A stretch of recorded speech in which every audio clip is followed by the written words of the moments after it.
In this video, I'd like to share with you one of the results of a series of experiments I ran on the topic of working the rib in the opposite direction. I decided to upload only this part as probably the one with the most practical outcome. So here it is. This rib was originally worked in this direction, and I will separate it here and we'll try to work it in the opposite direction. I'm pulling out one stitch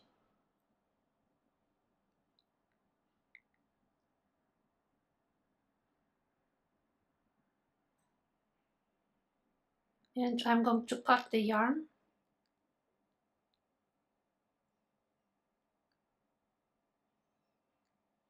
And I will undo one row.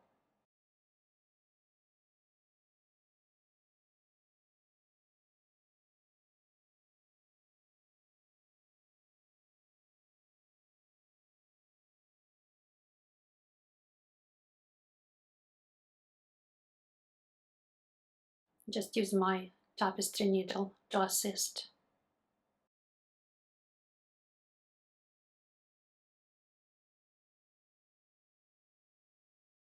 So at the top we see the regular knit and purl stitches of the rib, and below are these strange loops.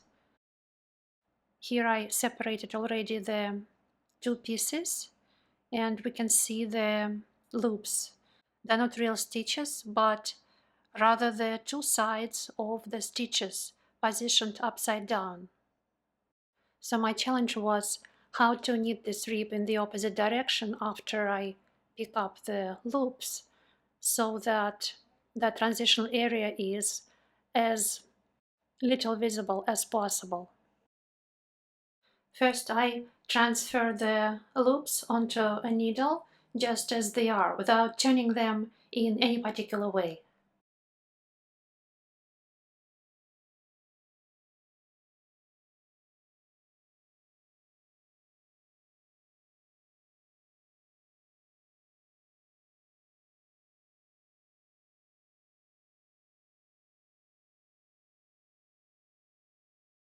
Just making sure that I don't split the yarn or grab the wrong loop.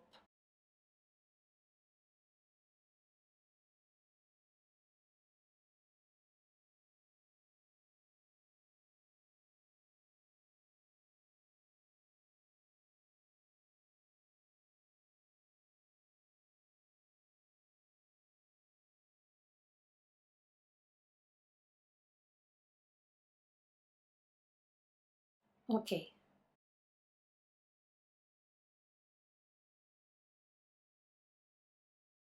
This is the yarn tail after the separation. I'm attaching the new yarn with a provisional knot.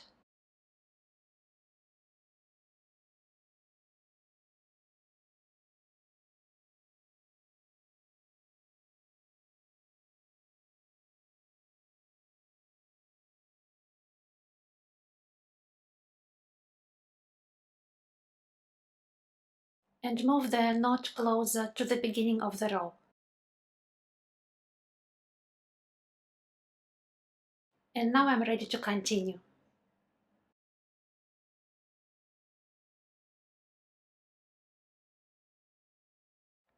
These are the two yarn tails. I'll keep them in my right hand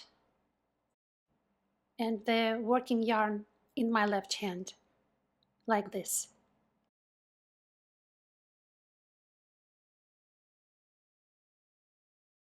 The first row is not a rib, but a knit stitch row, and I will work it on a larger needle, the same size as I would use for a stockinette stitch. I work the edge stitch as a knit stitch,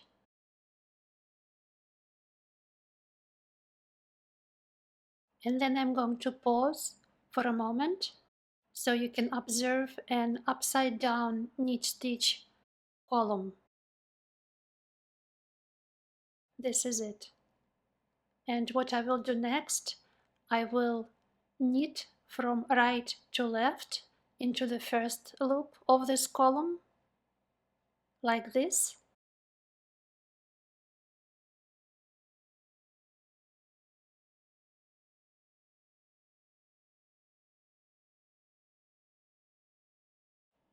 And then knit from left to right into the second loop of this column.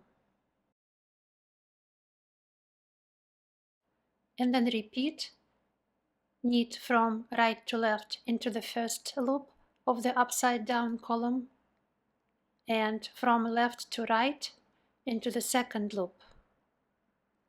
Again, from right to left into the first loop, and so on. So I worked my knit stitch row up to here, and I will place a marker, and from this point I will knit all the stitches from left to right.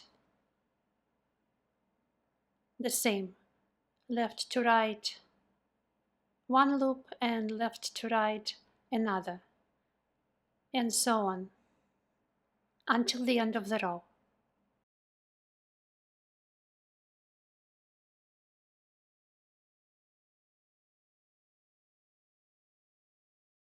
Here I finished my knit stitch row, and the right side I worked my stitches from right to left and then from left to right, and on the left side all the stitches were worked from left to right. I'm turning my work around.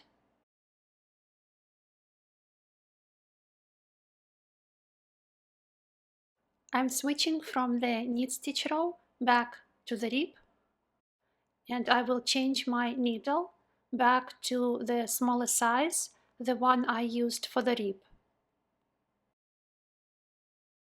I slip off the edge stitch, make the first stitch a purl stitch, and then a knit stitch, and continue the rib in the usual way.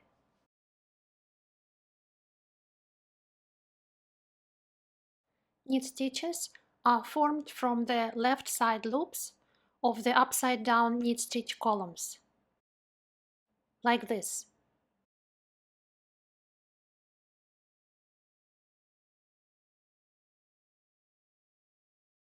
I will finish the row and show you the result. Here I finished one row of the rib after the knit stitch row. So this is the result.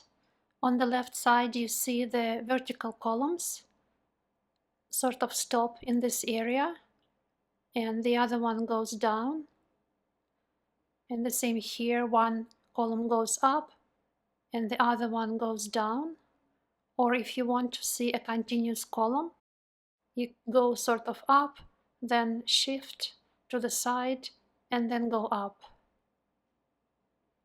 And in comparison, on the right side, the columns appear to go straight. The transitional area is only minimally noticeable.